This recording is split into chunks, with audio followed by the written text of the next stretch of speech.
This is GMQC Saturday. There's a lot of new opportunities to just really make the best out of it.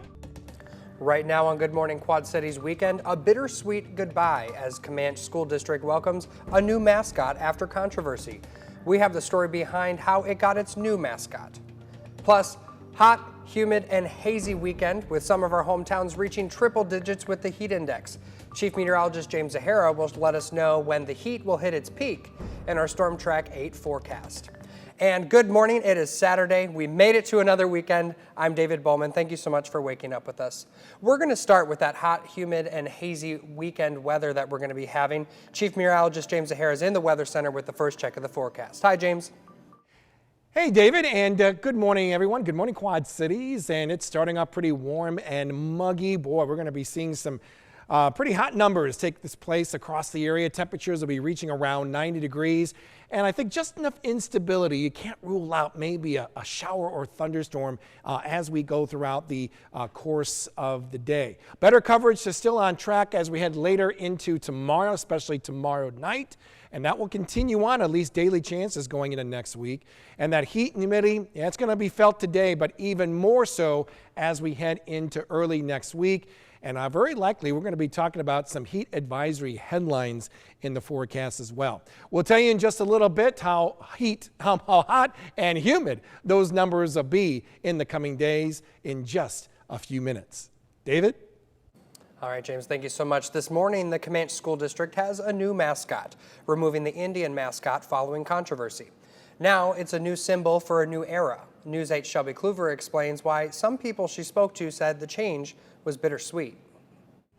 It's bittersweet. It isn't always easy letting go of traditions. Didn't think I would, but I'm a little emotional. Especially one so rooted in community pride. There's a lot of memories and emotion. But on Friday night, students, staff, and 60 years worth of alumni gathered to say goodbye to the Comanche School District's Indian mascot. I'm really excited for Storm. High school junior Brooke Posh will be one of the first to graduate as the new Comanche Storm. She says students were disappointed at first, but the district is predominantly Caucasian. Just not having that Native American aspect really didn't make sense to be an Indian. Now she tries to champion change. It's a lot of new opportunities to just really make the best out of it. I think we're moving forward and really progressing into something that's going to be special. Stacy Pearson Reppert's dad was principal when Comanche opened in '61. Now a staff member herself, the night was more emotional than she expected. Just feel really proud of our town and where we're going. I think we have a lot of people here representing our past, and yet we're excited for our future. When the ceremony began, generations of alumni gathered on the high school track.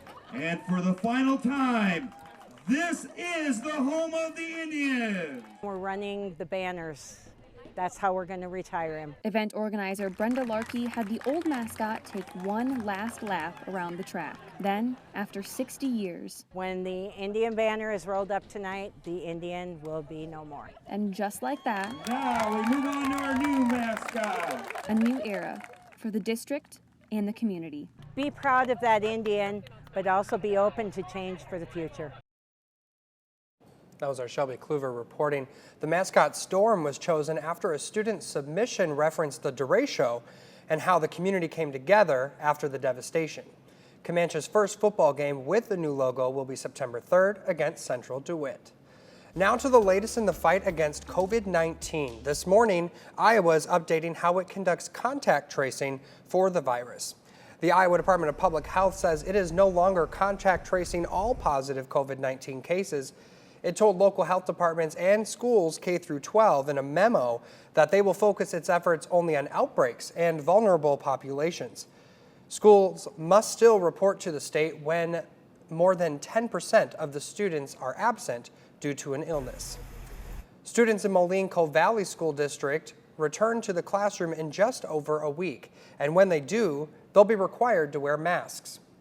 The district's original plan was only to require masks inside elementary schools, but that changed when new mandates from Illinois' governor requiring masks be worn by all students and school staff regardless of vaccination status.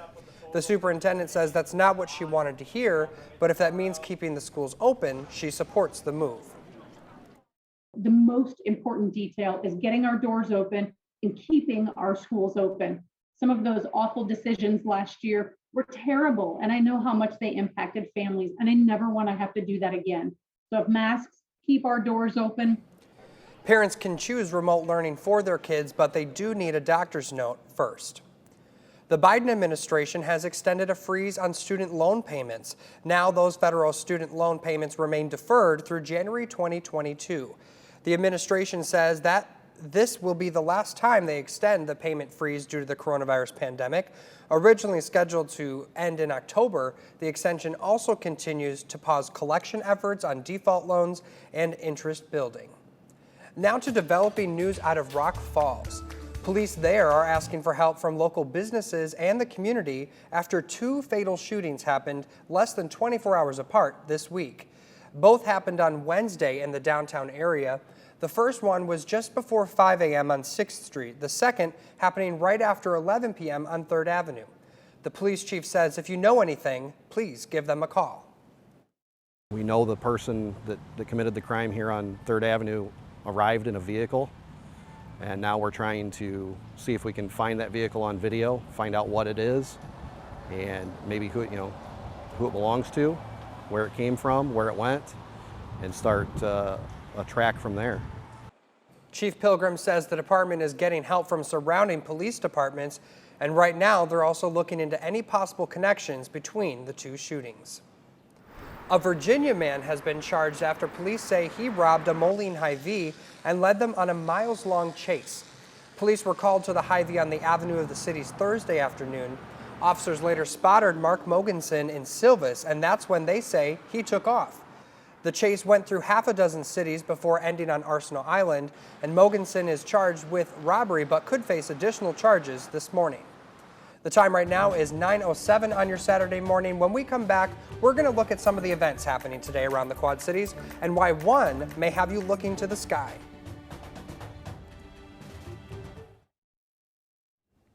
Good morning, Quad Cities. A very warm and muggy start to our Saturday. For the most part, pretty quiet. A little shower or two in some areas possibly.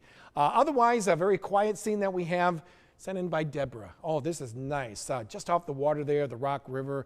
And of course, that's hopefully a quiet scene we'll be seeing through most of the weekend. Of course, the weather, this past 5 days has been quite delightful temperature-wise as we had numbers right around the low to mid 80s. But starting today and the days to follow, here comes that summer heat, and we'll certainly be feeling it by Monday and Tuesday.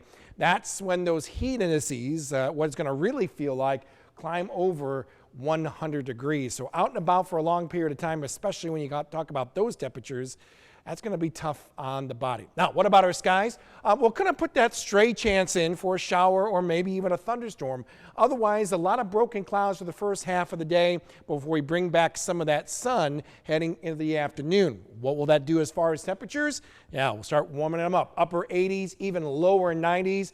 There's, of course, going to be plenty of that moisture in the air. Look at the dew point temperatures. When you see them in the 70s, you know you've got humidity to deal with. You know you're going to feel that humidity, and that's going to make that temperature feel maybe close to 100 degrees, if not better, in some of our hometowns come this afternoon. But overall, looking quiet for the afternoon, should remain so for this evening for tonight's gig. Yeah, that's right. Pitbull is going to be here come tonight and the grandstand. Oh, what a crowd this is going to be.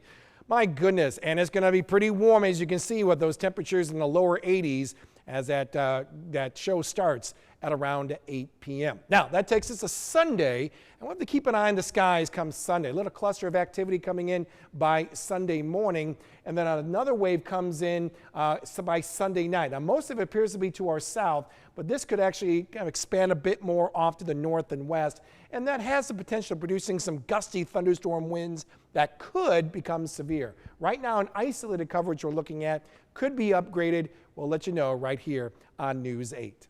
Here's your accurate forecast from Storm Track 8. Hot and humid temperatures around 90. We'll put that little lonely shower thunderstorm in during the day, and we'll keep that going even by tonight, especially later on tonight with an overnight low of 73 degrees. Now let's extend that a little bit more, and you can see Monday and Tuesday, wow, temperatures will be in the lower 90s. It's going to feel a lot warmer, but keep in mind, after some morning shower and thunderstorm activity on Monday, Activity becomes isolated on Tuesday and Wednesday, and then we'll be seeing those temperatures trim down a little bit with highs in the upper 80s and keeping those skies nice and quiet as well. David? All right, James Sahara, thank you so much. Now to look at some of the events happening around the Quad Cities today. Today, people shopping in Iowa will get certain items tax-free as part of the annual no sales tax holiday. Any businesses in Iowa that sell clothes or shoes are required to participate, and any purchase less than $100 on those items are tax-free. Today is the last day for the sale, which began yesterday. It's a perfect time to run out to your favorite shop, get a new outfit for school or work, or maybe just because. The sale ends tonight at 11:59. And the Quad Cities Astronomical Society and Pleasant Valley High School Astronomy Club are co-hosting a meteor shower viewing party at the junior high school tonight. That's on Wisconsin Street in LeClaire. It's family friendly, it's free, so the price is right, and open to anyone to join. The party begins at 8:30 tonight. Organizers say masks are optional since the event is outside. Now let's get over to Corey Kuffler with a look at what's coming up in News 8 Sports. Coming up, Spartan success. What were the factors that led to Pleasant Valley having one of their best sports seasons ever? We'll let you know next in News 8 Sports. A good Saturday morning to you. Time for a look at sports. Now, before we get ready for a new school year, we need to take a look back at a very successful one for Pleasant Valley. Celia Palermo explains why last year was a historic year for the Spartans. State titles in soccer and baseball. The athletics at PV this year are unreal. For all these seniors, it's unbelievable. State placement in football, volleyball, softball, tennis, golf, track, and swimming. What has been really special is watching our kids achieve goals and dreams that they've had since they were little bitties. State qualifiers in girls soccer, basketball, cross country, and more. It all adds up to this for Pleasant Valley. Well, after you peel all the onion layers away, 18 of the 21 sanctioned sports had state qualifiers, whether it was in the team aspect or whether it was as an individual. And so that really speaks volumes for our school and our community as a whole. A season filled with so much uncertainty at times in an era of COVID also marked the Spartans' most successful athletic year in its history. You know, COVID threw a wrench in everything, so it was just the year of unknown, and for it to be our most successful was even more gratifying because we were able to follow the guidelines that presented us, lived in a world of daily changes, flexibility, new rules and regulations at the drop of a hat, and to accomplish that level of success really speaks to the commitment of our student athletes, our coaching staff, our families. The way they've reached their success, they say, is simple. The driving force behind our success is the belief in multi-sport participation. If you look at our programs, there's an awful lot of carryover from season to season. Some kids are 3-sport, 4-sport, some are 2-sport, but the support from one another within the coaching ranks, boys to girls, girls to boys, is phenomenal. That doesn't happen in 18 of 21 sports if we're focused on specialization. As fall sports are set to resume, the bar's been set high. The next generation of Spartans know this. Unlimited in terms of what they can accomplish. In Bettendorf, Celia Palermo, WQAD, News 8 Sports. Thanks, Celia. As Iowa State prepares for the upcoming football season, there is plenty of optimism around the Cyclones program as they enter the year as a preseason top 10 team. Iowa State was 9-3 last season, winning the Fiesta Bowl. The Cyclones returned plenty from last year, including their quarterback, Brock Purdy, who has been named to a few preseason watch lists. While many are talking about another great run this year for the Cyclones, Matt Campbell is just focused on making sure his team is ready to meet those expectations. I think the biggest thing from my end is, understanding that we want to be our best on those 12 Saturdays, right? And, I think my growth has come as, man, I could sit and practice for 4 hours and love it. Now, I don't think our kids would love practicing for 4 hours, and for their best interest to be better the next day, that's probably not the most wisest thing to do. And so just trying to take what's worked well, what hasn't worked well, and continue to try to evolve to be the best we can be and help help myself and help our kids be the best version of myself that I can be for them. Iowa State opens the season September 4th against Northern Iowa. That will do it for sports. Have a great Saturday. All right, Corey, and when we come back, we're going to show you what's making headlines across the nation, including the latest job report and what President Biden says is fueling its success. 9:24 on your Saturday morning. Let's get a look at three things making headlines around the nation this morning. The U.S. is now averaging 100,000 new cases of COVID-19 every day. That's returning to a milestone last seen during the winter surge. Some experts calling this a bleak reminder on how fast the Delta variant has spread throughout the country. Arizona's Republican governor and Democratic lawmakers are calling for Senator Tony Navarrete to resign this morning after he was charged with sexually abusing a boy and attempting to abuse another. In a phone call recorded by police this week, the senator apologized to the now teenager, saying he regretted his actions and was, quote, not well. U.S. employers added over 900,000 jobs last month, bringing the national unemployment rate to 5.4%. The president noted that the unemployment rate was now at, quote, the lowest rate since the pandemic hit, largely crediting his American Rescue Plan for turning things around. Closer to home, James, it is going to be a hot one today. Thank you very much, David. Get ready for a hot and humid day. It's going to start feeling it in these coming days. 90 degrees for the daytime high. May feel close to 100 in some spots. Now, as far as any activity in our skies, I'm going to keep that chance in. Shower or thunderstorm, and I think that will extend into tonight as well. But we're really talking about maybe one or two counties that will be impacted. So most of us will be seeing more of that quiet weather even as we head into the night, with a low of 73 degrees. Now let's extend that even more later Sunday into Sunday night. That's where things get a little bumpy, possibility of severe weather, high of 89. We'll extend into Monday morning, and then the coverage becomes isolated. But boy, the hottest and most humid part of that period will be Monday and Tuesday with lower 90s, heat indices over 100 degrees, and then we'll trim down those numbers later in the next week, and those skies looking pretty quiet as well. GMQC Saturday continues on WQAD News 8. Welcome back. Thank you so much for starting your Saturday morning with us. I'm David Bohlman. You'll want to limit your time outside today with the heat. Let's get over to Chief Meteorologist James Zahara with the first check of the forecast this half hour. Good morning, James. Hey, David, and good morning, everyone. Good morning, Quad Cities. And it's starting off pretty warm and muggy. Boy, we're going to be seeing some pretty hot numbers take this place across the area. Temperatures will be reaching around 90 degrees. And I think just enough instability. You can't rule out maybe a shower or thunderstorm as we go throughout the course of the day. Better coverage is still on track as we head later into tomorrow, especially tomorrow night. And that will continue on, at least daily chances going into next week. And that heat and humidity, it's going to be felt today, but even more so as we head into early next week. And very likely we're going to be talking about some heat advisory headlines in the forecast as well. We'll tell you in just a little bit how hot and humid those numbers will be in the coming days in just a few minutes. David? All right, James, thanks so much. This weekend is expected to be a big decision weekend for President Biden's infrastructure bill.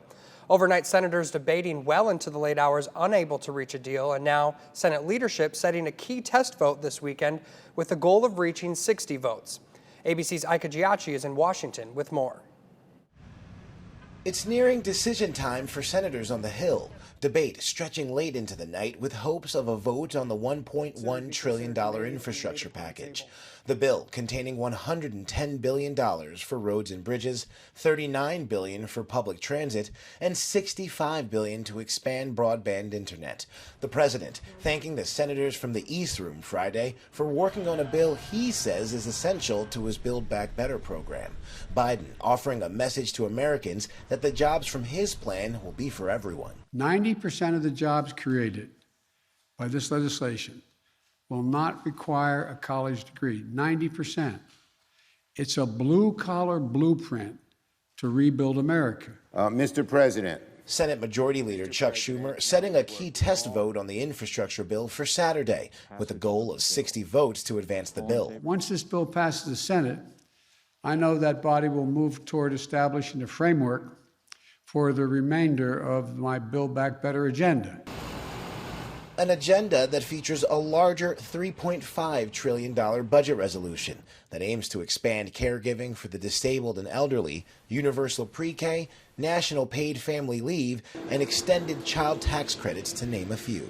We're going to do it without raising taxes by even 1 cent on people making less than $400,000 a year. That was ABC's Ika Giacchi reporting. Now the Senate is expected to vote on the infrastructure package today, with the larger budget resolution expected to be voted on tomorrow. Now to the latest in the fight against COVID-19. Illinois State Fair organizers announced new mask and COVID-19 testing requirements ahead of the fair's kickoff next week. Masks will be required inside all fairground buildings and on the grandstand shows. People headed to the grandstand must also show proof of vaccination or a negative COVID test within 3 days of the show they're attending. Masks will be available at all entrances for those that need one. Organizers say safety is a top priority when bringing people back. Coming off a year where there was no fair due to COVID, as I said, we're extremely excited at the agency to be welcoming fairgoers back to the fairgrounds. 6 vaccination sites will also be set up throughout the fairgrounds. The Illinois State Fair kicks off next Thursday. And masks will not be required at the Iowa State Fair. It starts next Thursday as well. That's going to be in Des Moines. Similar to the Illinois State Fair, there will be additional hand sanitizer and hand washing stations. Restrooms and high-touch areas will be cleaned regularly. Hy-Vee is also going to be hosting a daily vaccination clinic. Students in the Moline-Coal Valley School District return to the classroom in just over a week, and when they do, masks will be required. The district's original plan was to only require masks inside elementary schools, but that changed when new mandates came down from Governor J.B. Pritzker, requiring masks be worn by students and staff regardless of vaccination status. The superintendent says that it's not what she wanted to hear, but if it means keeping the schools open, she supports the idea.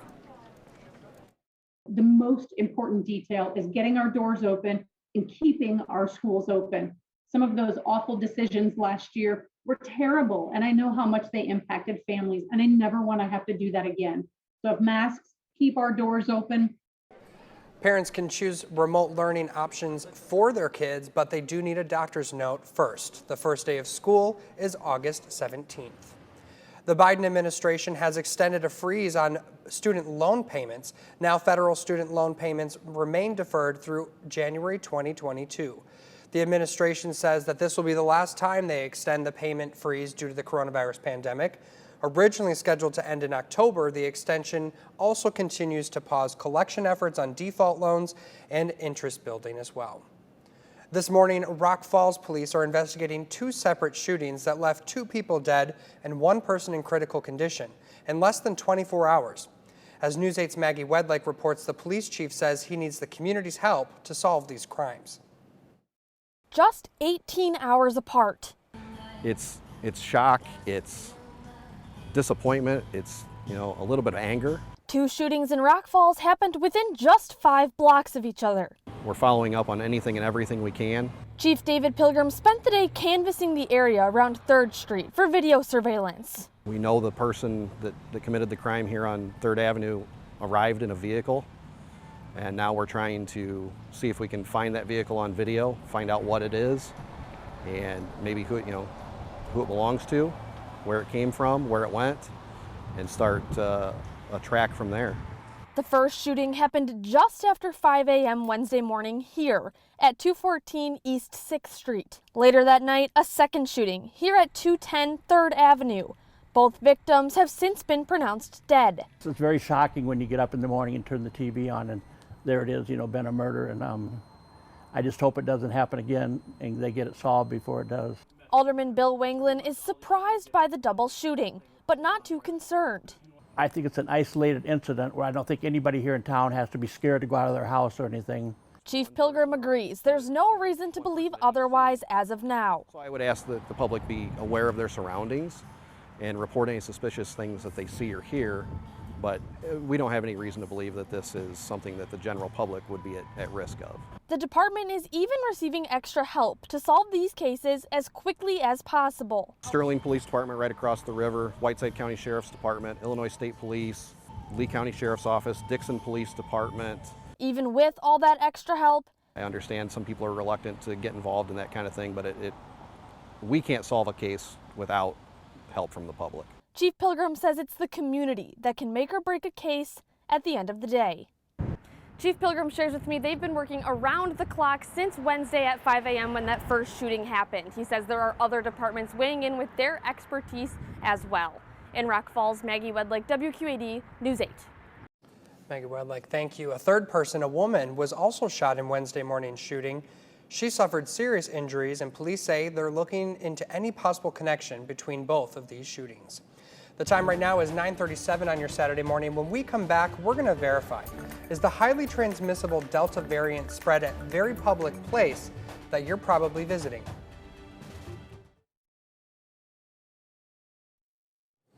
Welcome back. Take a look at this video. We're getting some incredible images that we're seeing. There's an immense battle for firefighters in the West this morning as they fight more than 100 wildfires. You can see from these images that there are wildfires and they're leaving no mercy, including the third largest in California history, flames destroying homes, businesses, and historic buildings too. ABC's Zareen Shah is in Greenville with the latest. This morning, flames sweeping the West Coast, roaring in size. California's Dixie Fire, now the third largest in the state's history, greater than the size of Houston, destroying over 100 homes, eviscerating the gold rush town of Greenville. It looks like a bomb went off in this area. Homes and buildings that have withstood the test of time for over 100 years, now decimated. What was once a small downtown, now a ghost town. Multiple people still reported missing 2 days later. And firefighters' work is far from over. We're just a few minutes out from Greenville right now. Firefighters are intentionally and strategically lighting this part of the forest on fire right now to try and save the remaining homes. Further south, the river fire exploding to nearly 3,000 acres. 3 people, including a firefighter, injured. Well, I'm thinking that we better get out of there. One resident shooting this before fleeing his house. Well, it's completely gone. And all our neighbors, great neighbors, they're leveled. The mega drought in the west, one of the main factors for the explosive fires. Lake Oroville, a major provider of water in the region, no longer providing resources from their hydroelectric power plant because of a lack of water. And it's a very different story here as we look out from our Bridgepoint camera. It's hazy and the air quality much better here than what we just saw. Chief Meteorologist James Zahara has a look at what we'll see when you step over your doorstep this morning. Hey, David, thank you very much. Good morning, Quad Cities. Chief Meteorologist James Zahara here, and we always like to start off with that picture of the day. This comes in from Deborah out at Rock Island. I wonder if she was actually on the Rock River. Look how peaceful it is with that sun in place. Of course, the scene's going to be feeling a lot warmer and even muggier, definitely in the coming days. Of course, the past 5 days have been actually quite delightful with daytime highs around the low to mid 80s, but let's talk about the next 5 days. And wow, after a high at 90 degrees today going to Sunday, temperatures really soar on Monday and Tuesday. Those are still on track to be not only the hottest, but the most humid and most uncomfortable as we're looking at those heat indices over 100 degrees. And likely we're going to be dealing with some heat advisory headlines going on to that day. You definitely don't want to be on those conditions for a long period of time. Now let's take a look at our future track. Focus on the skies, and we still see that maybe lonely shower, maybe thunderstorm during the day. And I think that may be in areas more to our north and west. Otherwise, by the afternoon, we'll break out with a lot more sun, and that's where temperatures really begin to soar. 80s, even some lower 90s. But check out what's also going to be soaring, that dew point temperature in the 70s. And when you get those dew point temperatures in the 70s, you know it's going to feel really sticky, and you know the air is going to feel a lot warmer too. Upper 90s, maybe around 100 on the heat index, especially along and west of the river. It promises to be pretty warm and muggy for tonight's grandstand event. Pitbull is in town. Oh my goodness, that place is going to be rocking tonight. And you can see those temperatures will be in the 80s. And right now, those skies are expected to be nice and quiet as well. That could be a different story, though. Later sun into Sunday night. Here's our future track. Stop the clock at 6 a.m. little cluster of some activity may be rolling in here, but it's going to be by Sunday night. A little wave coming in from the south and west may allow for some activity to roll in here, but that could be stretching a bit farther northward. We could get some pretty good thunderstorm wind gusts that could become severe. Right now for our area, any severe weather is isolated. That could be upgraded sometime by Sunday night. We'll see how that all turns out. Let's take a look at the accurate forecast from Storm Track 8. Hot and humid, looking at around 90 for the daytime high. We'll keep that small chance in, very small chance for a shower or thunderstorm, and I think that chance will continue on as we head into tonight with an overnight low of around 73 degrees. Better coverage developing later Sunday into Sunday night, I believe. That coverage will continue on into Monday morning, and then the activity becomes isolated in our skies right through Wednesday. After Wednesday, that's where temperatures will be trimmed down just a little bit, but more importantly, those skies remain nice and quiet as well. David, let's take it back to you. James O'Hara, thanks so much. Health officials continue to urge people to take precautions to stop the spread of the Delta variant. This includes frequently hand washing and getting vaccinated. Brandon Lewis from our National Verify team looks into a chain text claiming the highly contagious variant is spreading at the gas pump. The number of COVID-19 cases continues to rise, and last month, the CDC said the Delta variant became the dominant strain. Of course, people want to take precautions, and Verify viewer Katrina shared this text message, supposedly from a hospital, urging drivers to wear gloves when refueling to protect themselves. So, Katrina, let's verify. Is the Delta variant spreading rapidly at gas pumps? Our sources are the American Petroleum Institute, the CDC, an associate professor of epidemiology at Tulane University, and the World Health Organization. A similar claim first popped up when the pandemic began. It never identifies the hospital making this claim and always states the warning was issued this morning. The difference this time is the reference to the Delta variant. The CDC says COVID-19 is primarily spread by person-to-person transmission and not on surfaces as once suspected. The Delta variant problem that we have right now is not being driven by contact with gas pumps. It is being driven by people breathing in the particles that have been released by other people. The API encourages gas station customers to use hand sanitizer after fueling, but adds, quote, "We are not aware of any studies that support the claim that the virus can be spread via contact with a gas pump," unquote. So it's false. There is no evidence the Delta variant is spreading rapidly at gas pumps. If you see something you want us to verify, text us by sending the word verify, just the one word, to the number on your screen. That's 309-304-0888. You can also send an email to verify@wqad.com. And we come back how a family accidentally threw away $25,000 and how they got it back.